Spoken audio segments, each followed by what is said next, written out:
Welcome to Makers International, a podcast of makers from 3 countries, 2 continents, and featuring 5 guys separated only by the same language. Here's your host, Richard Morley. Hello. Good morning, good afternoon, good evening, good night, good times, whatever time it is, wherever you're listening. Joined with me, as always, Mr. Chris Cute. How you doing, everybody? Mr. Alan Robinson. How you doing, fellas? Joe, unfortunately, can't make it again this week, but I'm sure he'll be with us, hopefully, fingers crossed, next week, which means, well, we can go on forever now, so excellent. He probably won't shut up tonight, but with any luck, now the contest's over, he might get back in his box, but I doubt it. Jamie Page. Not a chance. Team Scotland. Plus a semi-regular on the show, Berkey. How you doing? Oi! Hi, guys. You're hired. I can't believe you keep having me back, man. You guys will never learn. It's the Karate Kid. It's the Karate Kid that we love. You're just the only one who will say yes. Oh, maybe it's my bad then. Good stuff. That kind of sets the tone, I think. So fingers crossed. It's going to be a good one. This week's shout-outs and thank yous very quickly. We have Jim Dockrell, Steve French from Wooden Stuff, KSFWG, Shogun Jimi, Dirk over at Sumo's Projects, Ragtime, Mark, I hope I don't butcher this, Beauchamp, and Mark Christopher. So big also thank you to everyone that hit the like button and also subscribes to us and follows us on pretty much all the social medias that are out there, I believe. So good stuff. Don't forget you can rate us on iTunes, do all that stuff as well. We love hearing from you. Hashtag Makers International Podcast. Today's podcast is brought to you in part by Yorkshire Grit, the wood turners abrasive paste. You visit yorkshire-grit.com, and also our good friend Chad over at ManCrafting doing the. I got mine as well through the post, the Yorkshire Grit. I'm really looking forward to using it as well. So stay tuned on that. If you want to find out any more about our sponsors, and you probably should because they're all good guys, visit the website makersinternationalpodcast.com/sponsors. Now, Chris, I believe you've got a little something you want to add, don't you? Yeah, because normally when we start the show, you ask me if we have any random listener questions. And normally we do have random listener questions, but on the off days where we don't have a guest, such as today, I'd like to see if we could, and I'll, you guys can let me know now, because as you can see, we haven't really discussed this prior to actually going on the air, which helps us make our listeners feel so much further up the evolution tree than we are. As we figure out our own format live on radio, on the air. I'd like to start a new segment at the start of it, and included with questions that are going to be asked directly to us. So we can, of course, please still continue asking questions directly to us if you'd like. But I'd like to add a little thing we call social media questions. Because as you and Jamie and Alan and Joe and Andy today, browse social media, we every week there's an endless source of people out there asking questions. So I thought it would be a great way to tap into the community, stay on top of things, and deal with the questions that are being asked. I mean, not necessarily directly towards us, just to the community. So it gives us an opportunity to talk about a few things and quite frankly, kill some time when we have nothing else planned. Sounds good. Honesty is the best policy. For instance, today.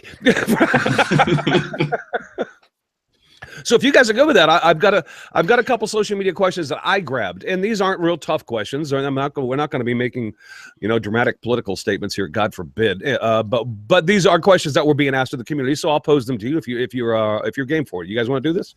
Let's go. Yeah, go for it. All right. So social media question number 1, and no names are going to be mentioned here because I'm using these questions and they don't even know I'm using them, so I didn't want to do that. The first question was, I noticed in a group, I believe it was on Facebook, that said, what constitutes scraps? And by scraps, this gentleman was in particular talking about wood, but I mean, it can be in any material.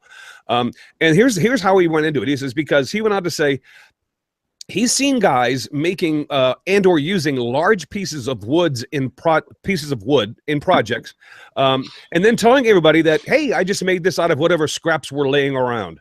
And I think he took issue with the fact that maybe perhaps a 7-foot long board to some people is not a scrap. And so he wanted to clarify the definition of what scrap wood is. So what's your definition of scrap material? How would you classify you making something out of scraps and saying, I made this just out of scraps that were laying around? That's an interesting one. I've got a couple of ideas, but I want to know from Andy, because I suspect Andy may have a similar outlook on this to me. You know, I'm a working shop and, 600 square foot shop. So I cannot relegate a lot of space to super small pieces. So, yeah, I mean, I've got pieces that I would say are scrap that are, 7 foot long. And I can't, I mean, it's kind of a funny thing because this morning, just as something that I'm involved in, I did make a cutting board for the first time in my life out of literal scrap that I had in the back of the chop box. But to tell you the truth, those kinds of projects are few and far between because I've got to cycle through material quickly and efficiently in the shop. And for me, it's all about the level of efficiency that you can maintain in your space. That's what delineates scrap from rubbish that gets burned. Okay. Alan, what about you? On the other hand, I am a hobbyist shop. I have 2 piles of wood in here. I have a scrap pile and my wood pile. If it's 7 feet long, it's definitely hitting the wood pile. Even if it's bought for a specific project and then cut off of it, that's not scrap to me. It's going to the wood pile. If it's small and an odd size, we'll call it, it goes on the scrap pile, which has actually made its way out to my shed. It's gotten so big in the last year, so I sometimes burn it at this point too. But that is scrap to me. Jamie? To be honest, I've got 1 pile and I never really throw anything away. When it gets to the point where it's too small and I don't use it, then I'll end up using it to mix epoxy on it or something like that. It will always get used for something. But when it gets to really small pieces, I normally throw it in a cupboard somewhere, and then I'll end up gluing it up and making some sort of bowl blank or something like that. It's very, very rare that I'll throw anything away. Okay, Richard. I mean, can I just use like a prime example? What, me? No. Something you want to throw away? Close.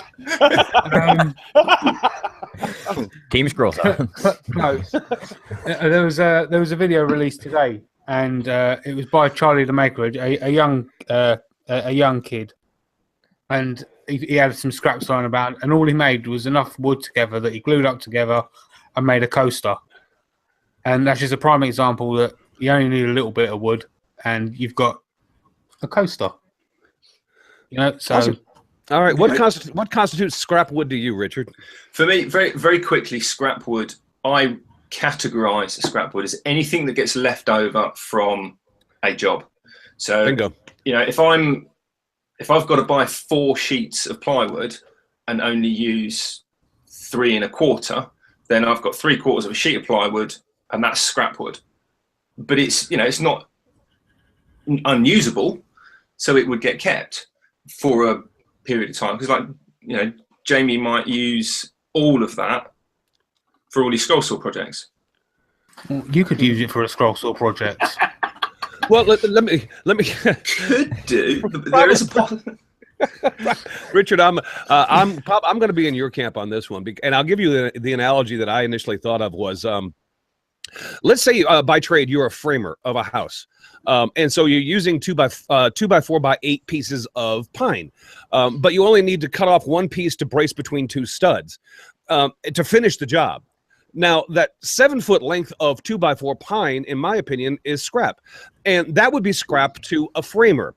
Whereas if you made cutting boards for a living, Andy referenced cutting boards, and you got a 2-inch piece of hard maple that's left over, that's scrap to that gentleman. So I think it's really relative to what you're doing as to what constitutes the meaning of scrap wood. I mean, I actually don't know that this actually needs a definition, guys, but it was being talked about, so I figured I'd bring it up. To me, it's whatever's left over from the project that I didn't need to finish what I was doing.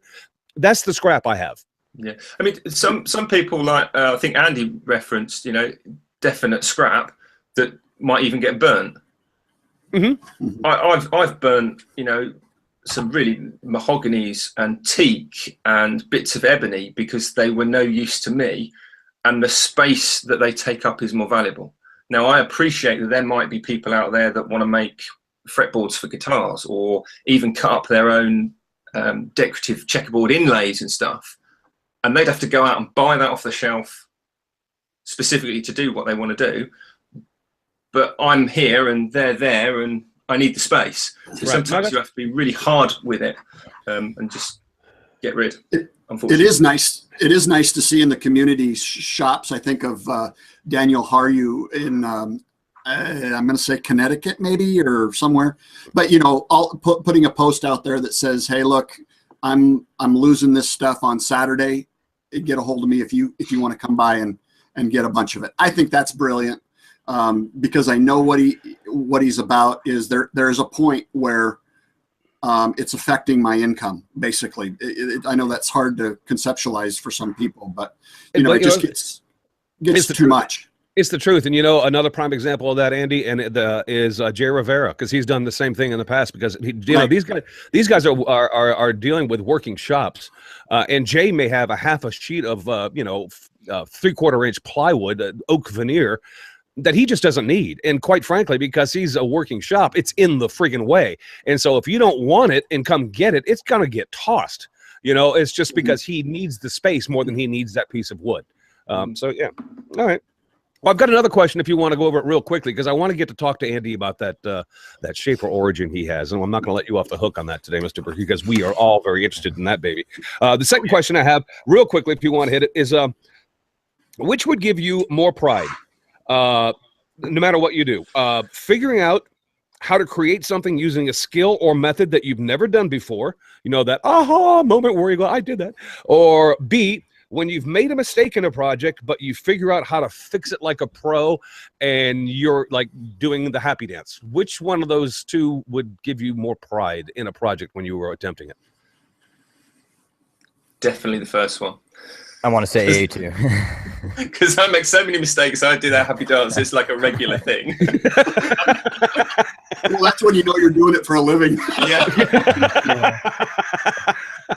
So you're saying that everybody's agreeing on this one. It's A, because that's what I would say too. It's using a new skill or a new thing and actually getting it done and going, ha ha, I freaking nailed that.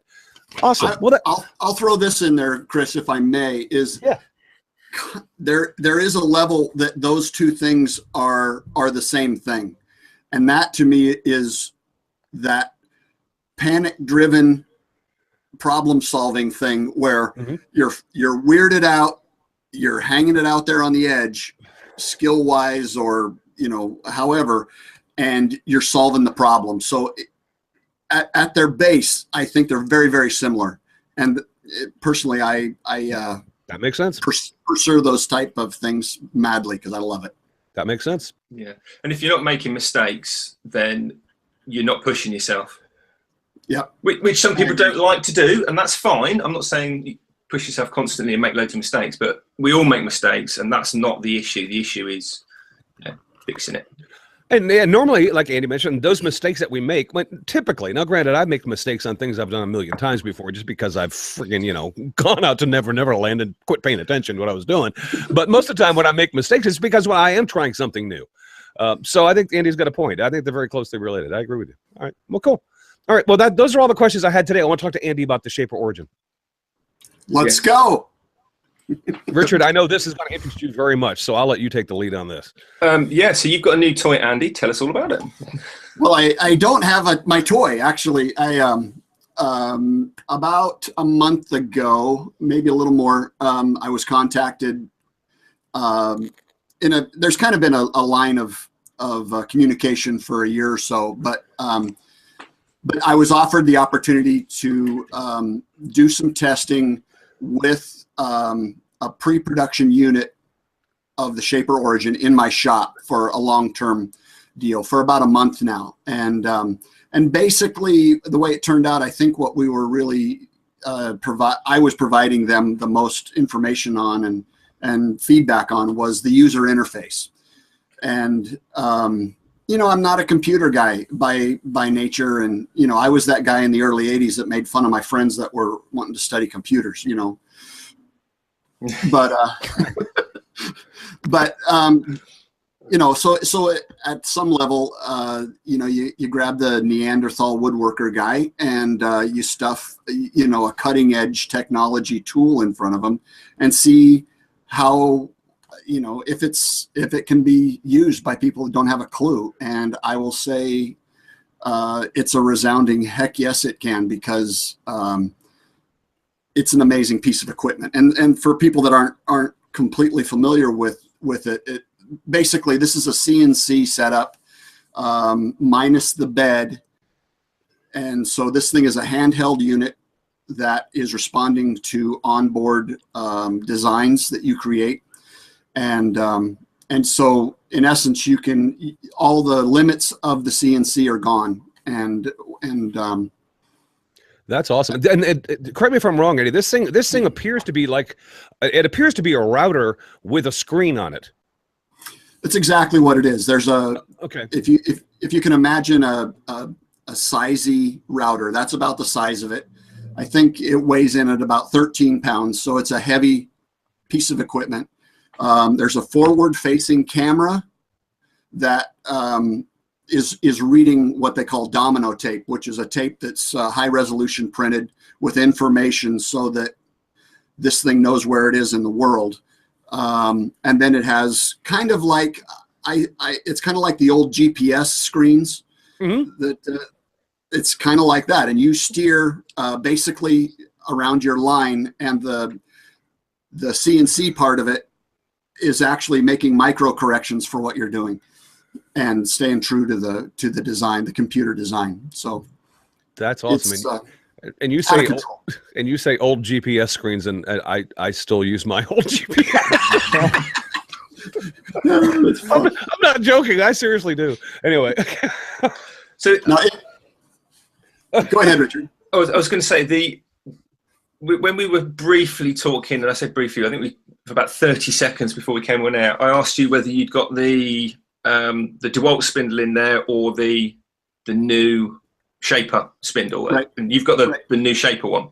Yes, I do. I think they were using the Dewalt for a while just to sort of seeing if it would work, but they've decided to use a Festool spindle, and that is a meaty little bugger. It really, really cuts and goes, and it's just rock solid.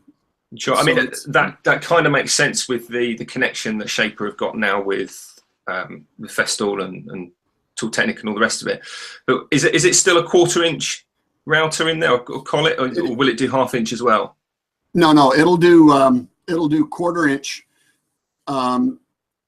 You know, the purpose of the machine is not to be, you know, a 3 1/4 horse Porter cable, you know, hogging out type stuff. You know, if you wanted to put the design on the piece of wood and then cut it out and then use a pattern following bit, you know, that's how you get through really heavy stuff. But for a 1/4 inch spindle, it's one of the meatiest I've ever seen. So sure. I mean, even with a 1/4 inch, and I'm presuming they're going to have, if they haven't already, an 8mm collet available for that. So you're still talking potentially putting an inch diameter cutter, right? Actually, in that router, and you can do a lot with a 1/4 inch router anyway. So right. I mean, you know, to snap off a 1/4 inch solid carbide, you know, you're kind of on the way outside limit anyway. I know that for that spindle there is an 8mm available. I don't think that they have one, you know, available with the kit so far. It's a 1/4 inch, you know. Sure. Because mainly right now this thing is in the U.S. Right, so, and I think it's important that we point out that you are doing the beta testing on this thing. This thing's not available to the market quite yet, though it's coming soon, right? Actually, I think it was Thursday they started arriving on people's doorsteps. So I can finally talk about this after, you know, not being able to talk for a month or so. So yeah, it's kind of exciting. They have a community forum set up for everybody that has one, and that's starting to populate now, and it's people are going to take this thing some crazy places. Oh, I'm sure. I'm sure. Yeah, that was my whole point. Was that this is where it starts. Where it goes from here is going to be endless. What they end up doing with this machine, because I'll be quite honest with you, I'm blown away by that. I think that is just really friggin' awesome. And Andy, I don't want to put you on the spot, and if you don't know, just say I don't know. What is going to be the cost on this thing? Do you have any clue? Right now, I just checked yesterday. Right now, it's $18.99 US, so $1,900 US. Right. And I don't know where it goes from there, but that's where currently the price point is. Okay. That's $2,000 is $2,000 in anyone's bank account, but that's for what you've got there. That's not a huge amount of money, actually. And that's an 8x4 CNC machine in anybody's workshop with 2 sawhorses and a bit of plywood. What can be? Exactly. But the thing about that is it can be larger than 8x4, because it's not. As long as you've got the tape to tell that thing where it needs to go. I mean, you could carve the side of Mount Everest out with it if you wanted to.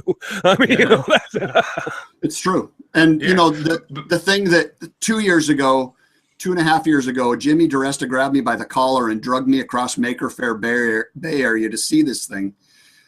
The thing that he said that I was going to just be blown away was that there's no shop square footage commitment for this thing, because I would never even consider having a 4x8 or a 4x4, even a 36x36 CNC in my shop.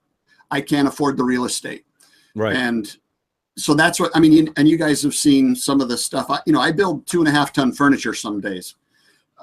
If I can build great, if the parameters of 4x8 or whatever are gone, that's where I just get completely jacked about this. It's going to open up a lot of, and the thing that's really cool is you still have that tactile connectivity to the work. It's not just off in the corner, making noise. That's the one thing I don't like about conventional CNCs.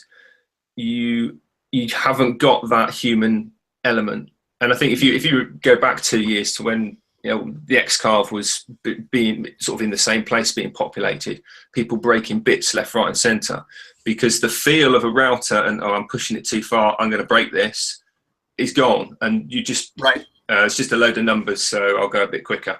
I can't go that quick because now I'm breaking bits. That's an expensive, potentially, learning curve. Right. You're still listening to the whine of the bit to see, how far you are, and you can feel the load. Yeah, and you can feel the machine. I mean, you got your hands on that machine, and when you're going into hard grain and when you hit soft grain, it's like the feel is there.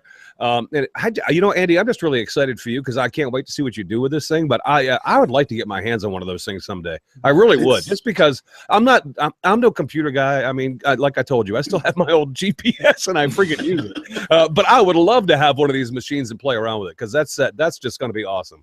I can't wait to see what you do with it, Mr. Berkey. To be quite honest, sure. I mean, what have collaboration? What have you been using it for, out of curiosity? To be honest, what I've spent a lot of time doing is, without any kind of prefacing and instruction, like going into the user interface and testing, because there's simple shapes, circles, rectangles, squares. There's that kind of stuff that's loaded into the machine. I guess it's a hard drive. It's in the machine. So to go in and try to figure out how to cut, a 4-inch by 6-inch square, just by studying how intuitive the user interface is. That's a lot of what I've been doing, and so now I'm kind of going into the designs that they have on they call it the Shaper Hub.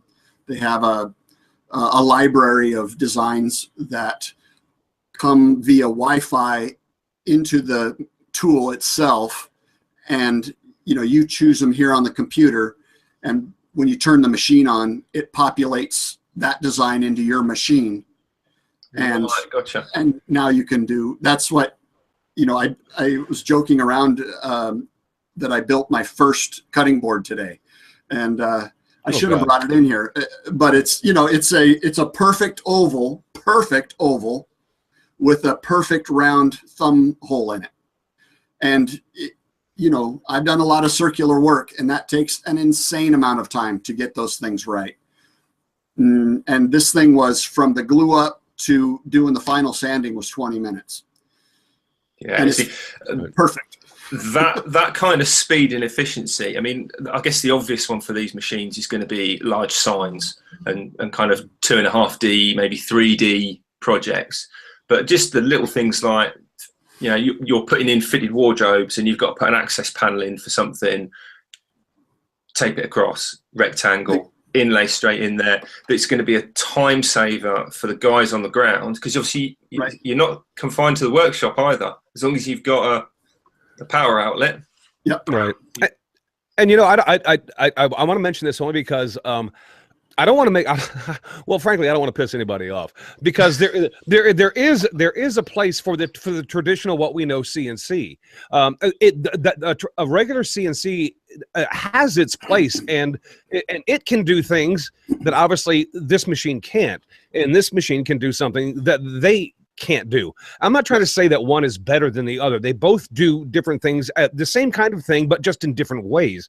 I mean, a CNC, a traditional one, would allow somebody who's experienced using it to set it, walk it away, and then go accomplish something else while he's doing it.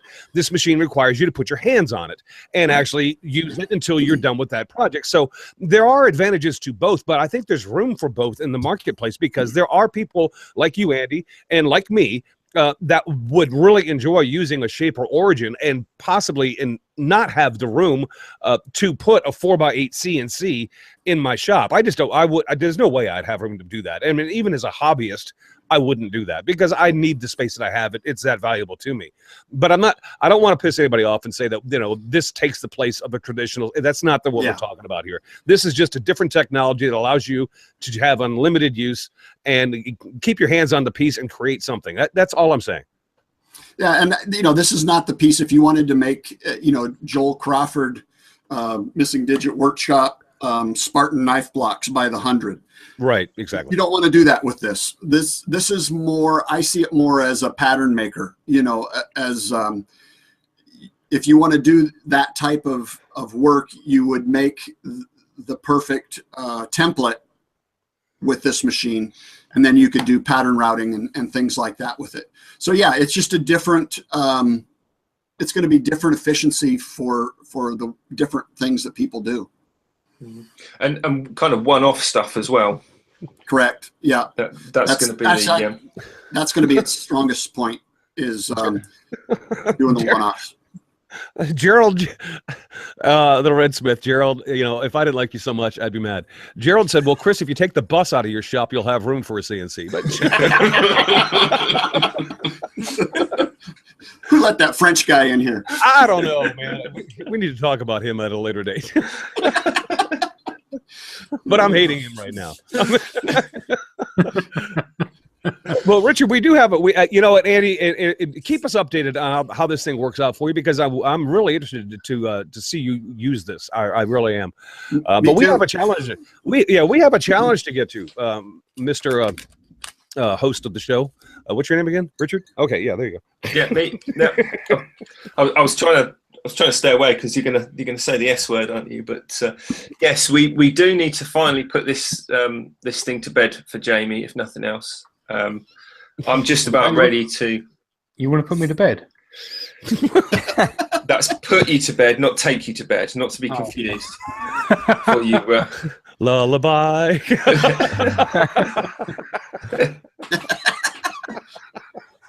Right. I guess it's over to me then. Yeah, but we did have some really good entries, and we had quite a few entries as well, didn't we, Jamie? Yes, we did. So I guess I better thank everybody. Wait. Wait. Team scroll saw, a team router. Go ahead. Just team scroll saw.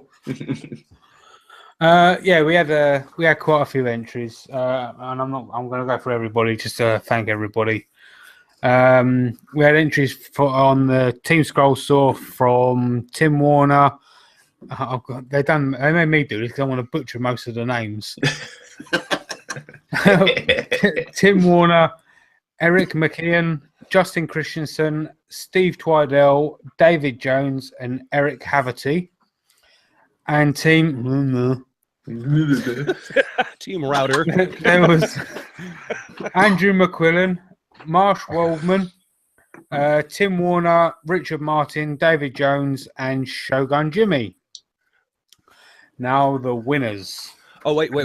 Before we get into the winners, Jimmy, let me just let the audience know that's listening to us or watching us at the moment that if you want to see what we're talking about, I've put a link in the description of this video or this audio podcast that you can click on that goes to our website that you can actually see the entries that we had because and understand why this was such a hard thing to judge.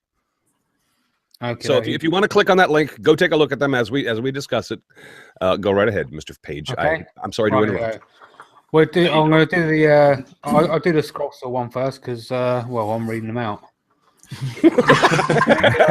That's as good a reason as any.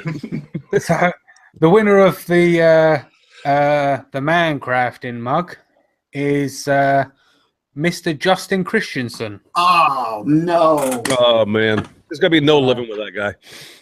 Yeah. Justin, I hope you know I love you. Not me. And the winner of the team router, which is the Polo Shirt, goes to. Drum roll, please. No, that's a router bit jamming up. Is Mr. Andrew McQuillen. All right. Nicely done. Nicely done by everybody. So, yeah, unfortunately, Richard and I got disqualified for some unknown reason. But you know what? Anyway. But wait. But hold on. You know what? To be honest, I think Justin's lucky because I would have whooped him. Oh yeah, easy.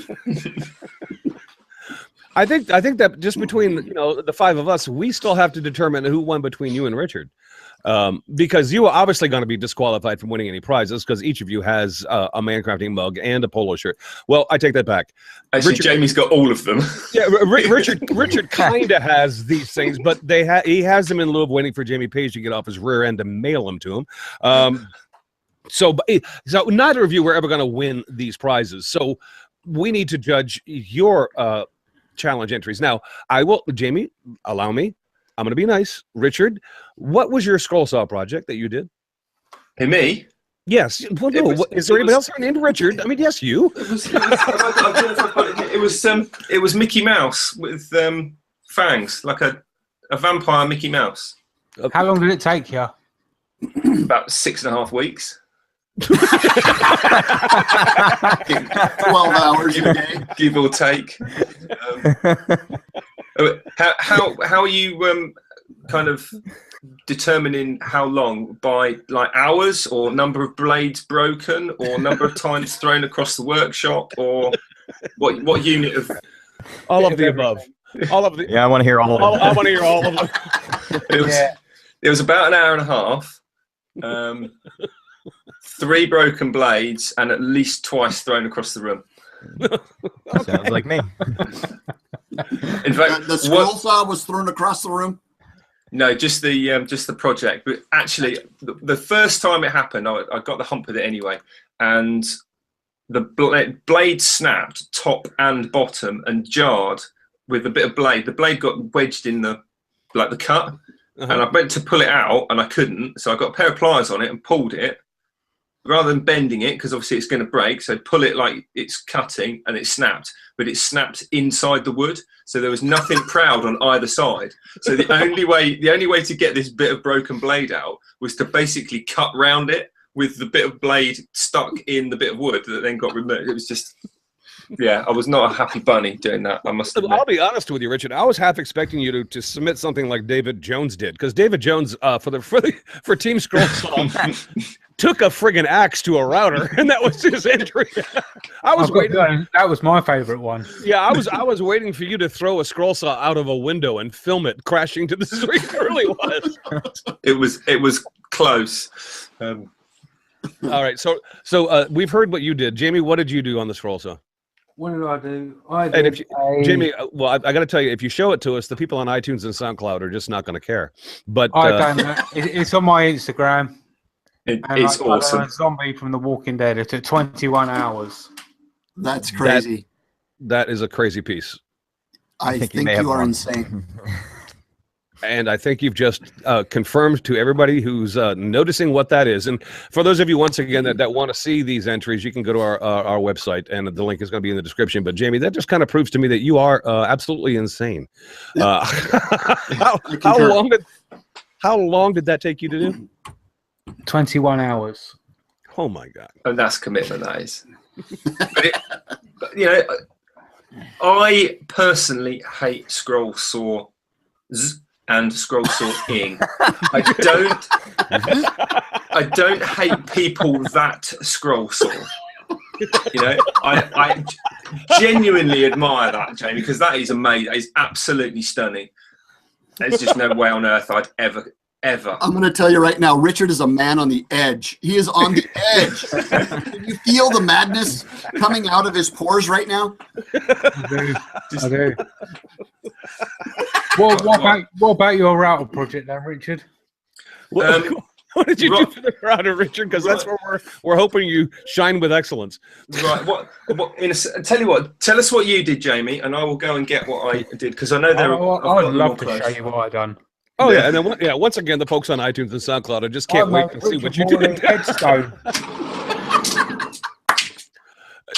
Jamie, that headstone is absolutely hilarious.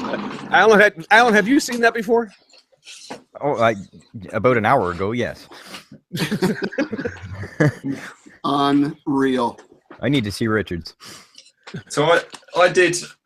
Let me click on Jamie so everybody can see what Jamie's doing. Hold on. This is what Jamie did.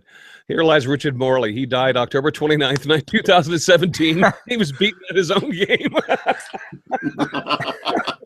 But what did you use to cut the board out? Because you've actually cut it in like a tombstone shape, haven't you? Yeah, bandsaw. Yes, he said that by your own rules, we were only allowed to use a router, no jigs or special things. So you've used a bandsaw. Why would you do that? That was prep work. I had that weeks ago. That's been lying around for ages. I happened to find a tombstone-shaped bit of wood. Okay, all right then. So that you used a bit of scrap wood basically because it was left over from something else. Well, I mean, Richard, otherwise I think you'd have to go do your project and make it out of a freaking living tree. I mean, come on. I mean, at some point in time, a tool's going to get involved. That isn't a router or a scroll. I'd like to see Jake take a scroll saw up to a tree and go at the operator. That would actually be worth watching. So what did you do, Richard? So I did it's like the famous sort of film logo for Nightmare Before Christmas, the Halloweeny Disney film, and that looks awesome. That's actually awesome. Sorry, Jamie, but you lost. Well, look, do you know what? I'll be perfectly honest with you. This is unfinished. No, it's not. It literally is finished because I've put a coat of shellac on it after I submitted it. Yeah. What about the top and the bottom, though? Well, it was just I only used the router. It's just the router. Look at the top. Yeah, look at the top though. It's completely wonky. Because I didn't. What does wonky mean? I didn't do any prep work. It's literally an offcut. But all right, okay. This is a prime example though of something which is good enough rather than perfect. If that makes sense, because when you actually look at it closely, there are a lot of imperfections in the picture, because it's you probably won't be able to see it. I'll post some really close-up pictures with all the bits I don't like, basically. But it was quite difficult because it's actually done in reverse. Normally, you'd route out the image where actually this is, and because it's a negative, you have to route out not the image, if that makes sense. Right.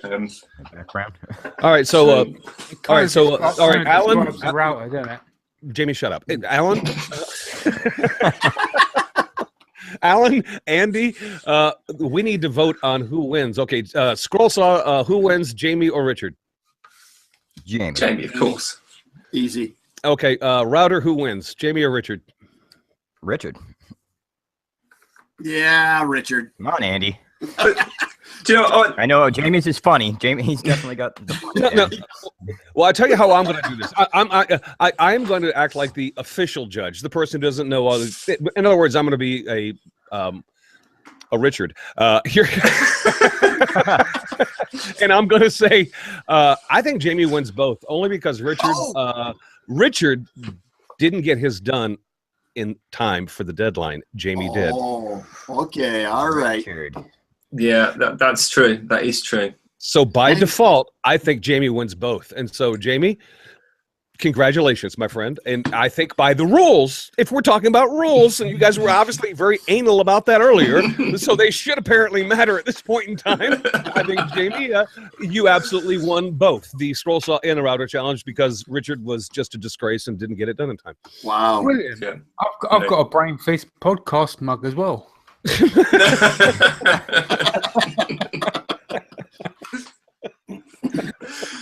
I have to say though, Chris, irrespective of that, I reckon I agree with you, Jamie, because that is awesome. And what was that? How many times have you used a router, Jamie? That is I think it's the third time I've ever used a router. Yeah. Really? Yeah. Yeah. The second time was just on a flattening jig that I had to quickly muster up, and that was the third time. I think that's pretty damn good then. Absolutely, but it also, and this isn't like a kind of trap you into a little sort of dig or anything, but it does go to show that actually using a router is fairly easy because it's just like drawing, isn't it, Jamie?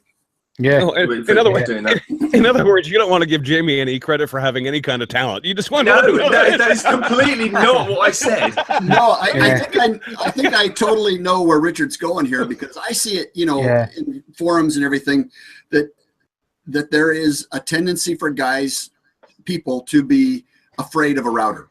Yeah. And yes, it is spinning at 25,000 RPM, no doubt about it. Yes, there's a little bit of torque. But really, easing into that, and it is one of the most versatile,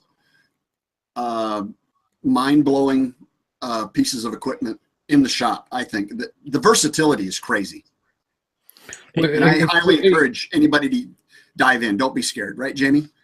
Oh, absolutely. And it kind of begs the question: if I can do like that there on the third time using a router, imagine what I could do with a Shape of Origin.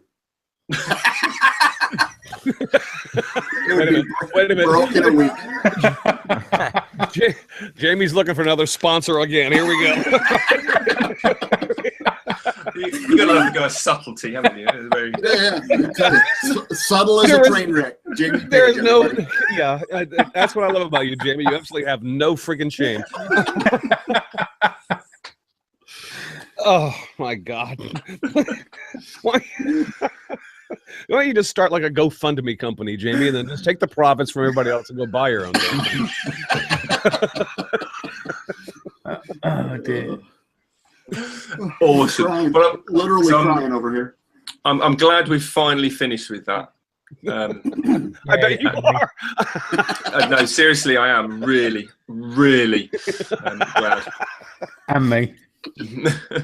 Wicked. So we're finished with the route of Scroll Saw challenge. We talked to Andy. Andy, I'd love to talk to you after the show about this toy you've got because I am genuinely interested. Let's go. But we've got a quarter of an hour. I don't want to do Joe a disservice, but I'm kind of tempted just to go over just because he's not here. What do you guys think? Just to spite him? Yeah, we could do that. Poor Joe. Wait a minute, I can show you my. I brought Halloween props Excuse to our me? episode. I brought Halloween props to our episode today. Here you go. There you go. See. Oh, it's this crystal skull. A skull with flashy lights in it. I like that. Yeah. Why didn't we dress up this year? And I brought a little pumpkin too. So put the two together, and I guess this constitutes a low budget Halloween show. That's about as low rent as you get right there. Well, I'm sorry. It's the best I could do. I brought mine. I don't too. know why we did. Yeah. Oh my gosh. Well, that's not scary. Actually, that's kind of lovable. It's kind of scary. Didn't only Joe dress up last year? I think that's right. Yeah, I think so. I think we all said we were gonna, and only Joe did it. Yeah, Well, I think I started the show with a knife through my head. Didn't his face react to the face paint or something like that, and it went red? Yeah, I do remember that. I do remember him saying it took him ages to get that white face paint off as well. Yeah, he was regretting it. Well, so that explains Joe's absence. He's still trying. He's still trying to get the white face paint off. That's the reason why he was less than enthusiastic about doing today's show. Awesome. Have you guys been watching anything on YouTube? I mean, I've been so busy this week. I haven't really had time to do this competition either, hence the lateness. But have you guys been watching anything or working on any projects that you want to talk about? I have, as a matter of fact. Well, obviously, I've been working. We've seen the scroll saw, yes. No, I'm not going to talk about it. But, I am actually doing a video on it. I'm in the process of editing it at the moment. But what I have been watching. I've been watching Doc Jared Hildebrandt. Oh my God, I love Doc. Also known as Doc. So Doc is my shout out. Now, the reason being, right, let me ask you all a question, right? Okay. Do you get real bad arm, mate, when you're shaking? What? In case, well, I don't want to mimic that friggin' movement because I know where this is going. Well, if you do, Doc has got the answer for you. Right? What he's done, he's made like an aerosol can shaker from a Sawzall and a clamp. He turned a reciprocating saw into a paint can shaker, right? So that's how you get rid of the arm shake. So you clamp it into that and turn it on and go, and it gets rid of it. No more arm ache. But what's it do? I love DIY. It's like DIY on crack. Don't call him Doc for no reason. I'm waiting for Jamie to drop the shoe and just tell us why he really brought that up. Richard, he made an attachment for a reciprocating saw, and he launched a paint can into this little jig that he put in the end of his reciprocating saw, and he turned the saw on, and that's how he shook up his paint cans. Because normally you do it like that. Yeah. Shaken, not stirred, Jamie. Exactly. Is that a full video, like a full YouTube video? Oh yeah, absolutely it is. It's awesome. It's really brilliant. 5 or 6 second clip on Facebook, I think it might have been. No. It's a full video. It's on YouTube, and it's totally awesome. It's Doc. I mean, come on, you gotta give the boy some love for that one. I like that. That does sound scary, but yeah, I'll have to look at that. I can't. If I need to take the image of Jamie out of my head now, it's. Something that goes right alongside that too is David Gagne's Elm City Vintage, his zombie attack bike. Oh man, I'm telling you, we actually brought that up last week, Andy. That thing is friggin'. Sorry. That's all right. No, that's all right. We I've just been watching it like 3 times a day for a week and a half. Well, obviously, we know that you didn't listen last week. That's cool. So, Exactly. why the hell did we have this guy on? Anyway, Told you, he's the only guy who'd say yes. Glutton for punishment. No, but that was an awesome video too. David's video was absolutely killer. That dude ain't in the head.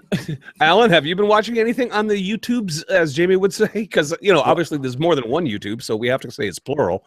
There are several YouTubes.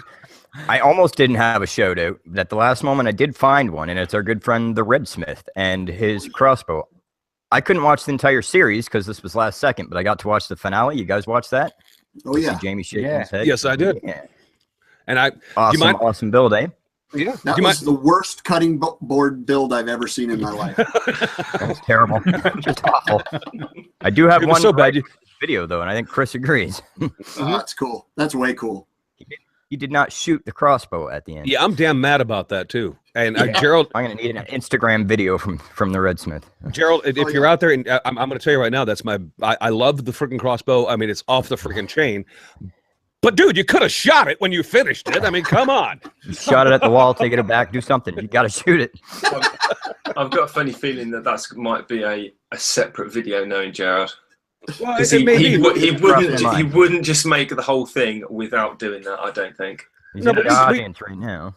We briefly talked about this before the show went on. And Jimmy, what was it you said? What was it? I said, oh yeah, he's because he's French. He doesn't have a fire or a weapon. Oh my Off the God. podcast. That's too much. You're done. I'm so glad I did not say that. Add all that, You are add all not that, right. steel, add all that steel and build the Eiffel Tower instead of building a battleship. This week's international incident was brought to you by. This week's international incident.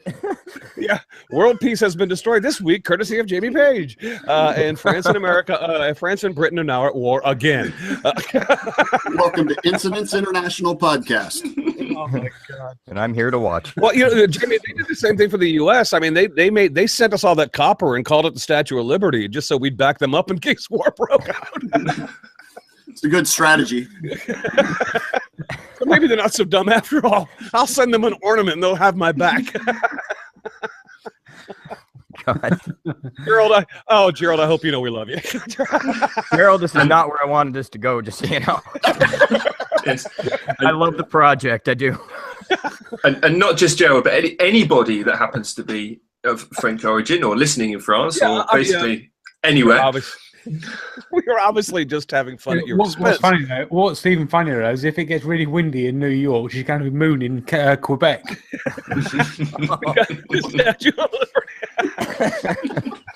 Yeah, have you ever seen the Canadian side of the of Mount Everest? It's all four presidents giving them the moon. I love being Canadian. So Oh, no, incorrect. Not Mount Everest. I'm sorry. You know what I'm talking about. The presidents. What is that called? Mount Rushmore. So Yeah. that's not 4 Canadian Mounties standing guard. That's No.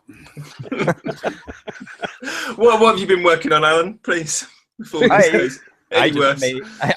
I just made a guillotine. First video in like 3 months. You've been pretty And it slack will on. chop your finger off. You've been pretty slack on the whole building stuff and doing videos. You've been busy with work, haven't you?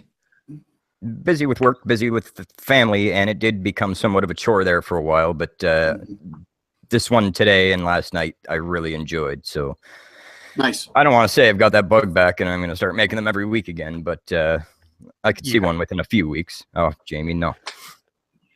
But I enjoyed this one. It came out really nice. Awesome. So what have you been watching then? If you, I take it you're making a video of that. I've been watching the Redsmith, Richard. Oh yes. Yeah. I know it was a real long time ago when this conversation. It was. When this It was- Half hour ago, I gave my shout out, so it's not your fault. It went in a completely wrong direction. And I was Yes, thinking. the video is live, and for anybody watching last Wednesday, today is Sunday. It's already live for you. Go ahead and watch it. Cool. Awesome. My apologies. I was desperately thinking about how to recover the situation rather than actually listening to what you were saying. It can't be easy being the host of this show. I understand. I can barely task, let alone multitask. So, I've got a weird little direction. A couple weekends ago, I gave my back a tweak on Friday, and there was no getting out in the shop.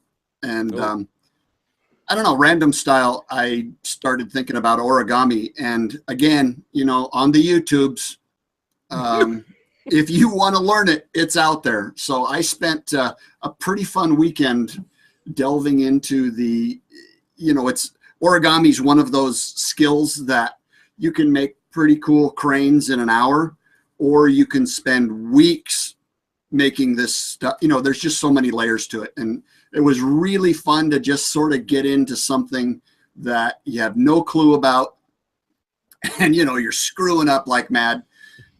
And then you see the skill even in the course of a couple of days. You see it coming around. I dig that kind of, being the newbie.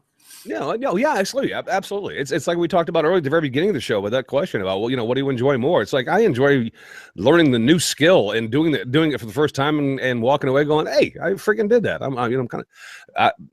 Andy, I've never done origami, but I have nieces and a nephew that were really, really into it at one point in time, and it's impressive from what they can do with that kind of stuff. It's just, it's like you. I kind of have to sit down in the right mindset to wrap my head around how to do this stuff. Right. I was like, yeah. Well, where it came for me is this spring, Jessie Wada came through on her way to Maker Faire in San Francisco, and spent a great couple of days here hanging out.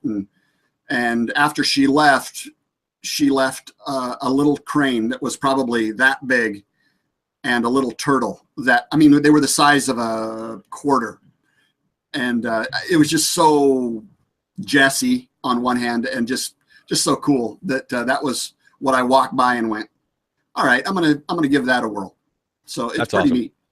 Awesome. I went to I totally can get the whole keeping your hands busy, because it's frustrating when you're ill or whatever, you can't do what you want to do. But we went to Cuba 6 years ago, and the hotel we stayed at, every morning there'd be like an army of gardeners trimming the hedges, making sure they're absolutely pristine.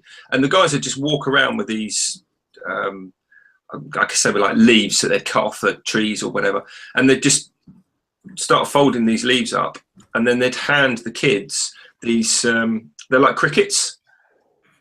And they're perfect. They were. We brought some home, and eventually they died, but just amazing. That whole, they'd obviously done it for years, and just and it was easy for them to kind of do a the hospitality thing with the kids, right? But to try and learn something like that would be like, totally. I just wouldn't. I can't even make a paper airplane that flies. I got a balloon hat once. A balloon hat. Nice, Jamie. Well, Richard, thanks for asking. But I've been making. We'll get to you. We'll get to you.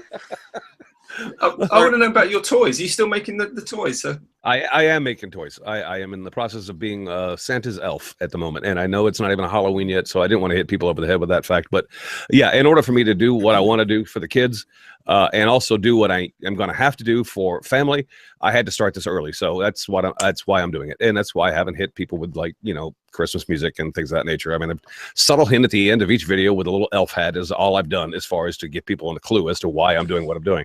But yes, so I've got a new one coming out on Thursday, and I really had fun making this one. I hope people like it. Not necessarily because I think that it's a great video, just because it's just a fun build.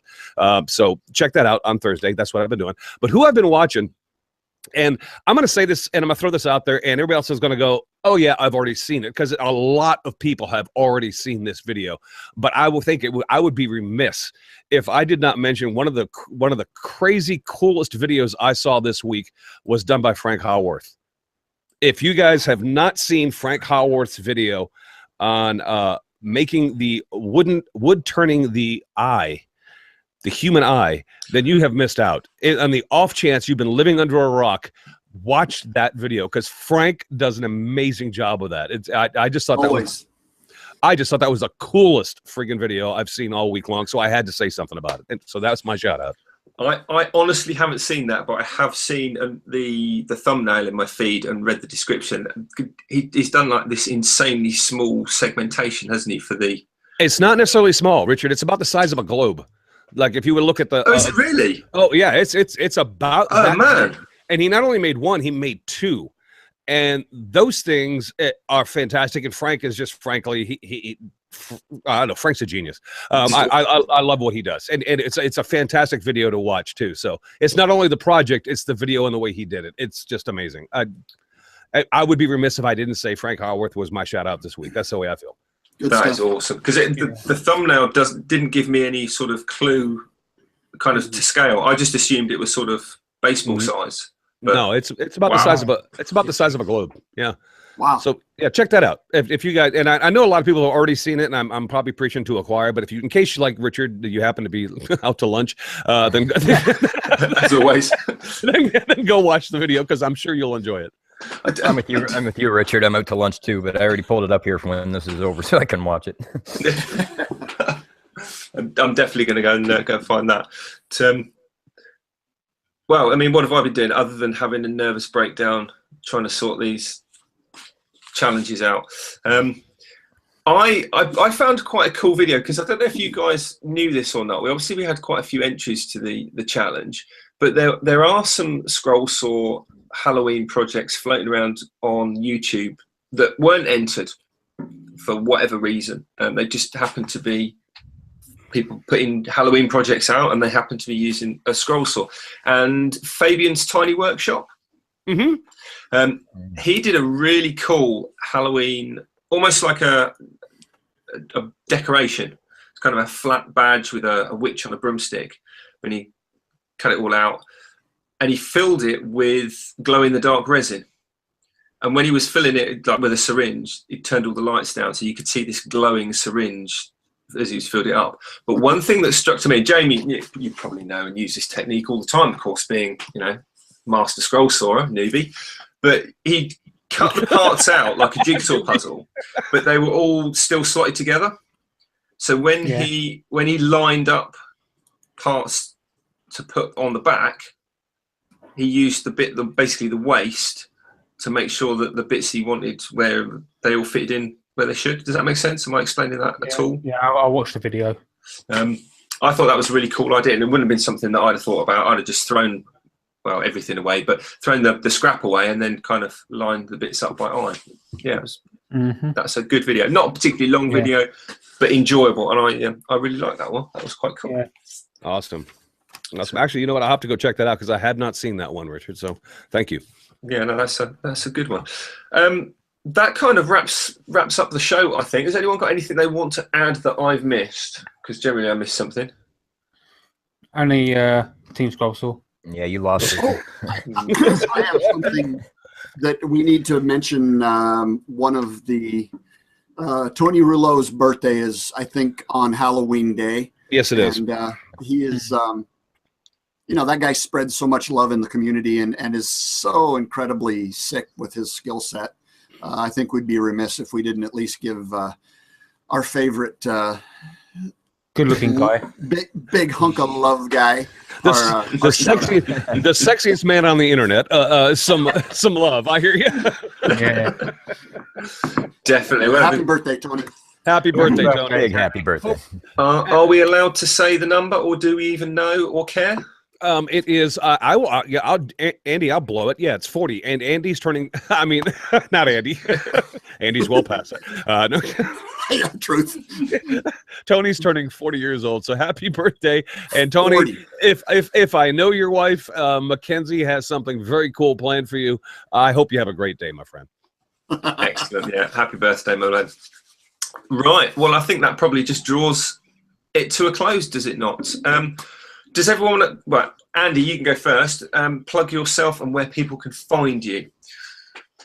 You can find me on Facebook as Andy Berkey.